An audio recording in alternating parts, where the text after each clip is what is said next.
Welcome back to the channel, everyone. I want to thank you for joining me. And so we're going to piggyback on what we were discussing yesterday when it came to forgiveness and how forgiveness is the key to our freedom, and how when we forgive, we cut cords. Not only do we cut cords, cords can be reattached, but once we forgive completely to its complete extent, where we're no longer thinking about these people, we hold no resentments, it's all well with our souls type of scenario. And again, this takes time, right? What this does is that not only internally are we free, but energetically these people are not able to attach those cords again.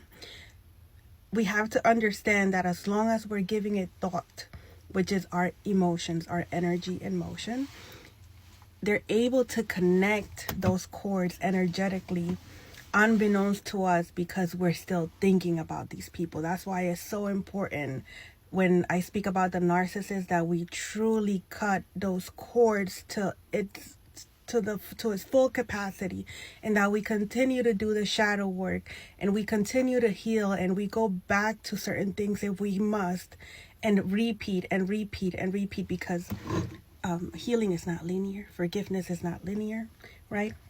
And so what I wanted to touch base on was the fact that in order for our souls to experience expansion, we must go through certain things.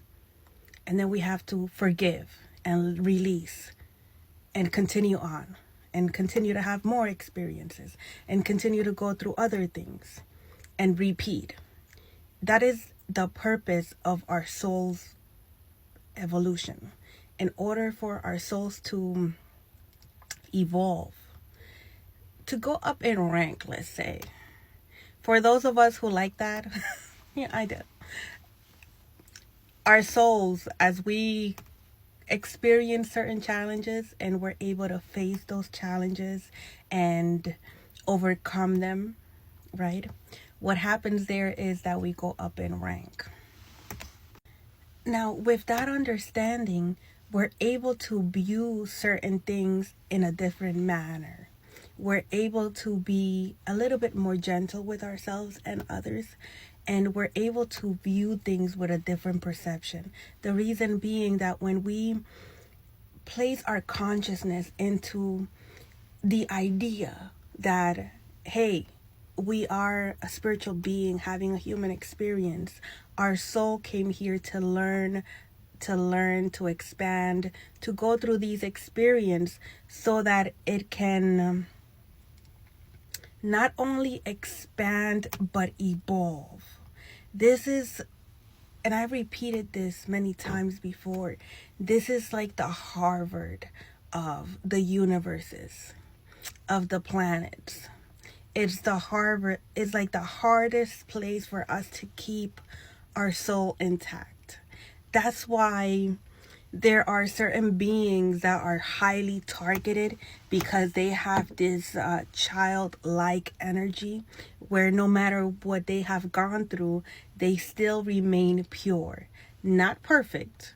Not like, I've been holier than thou my whole life and I'm just great. No, it means that we've gone through things and we have been able to remain playful, remain loving, remain nurturing, remain kind, remain with good intentions towards others, right?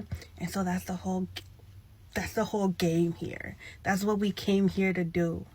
To go through these experiences, no matter how hard they are, no matter how brutal they are, and keep the conditions of our souls in a place of love and light, but also having the balance between the light and the darkness, knowing that darkness does exist and that it's not all bad. We have to be able to integrate it and bring it into the light of consciousness.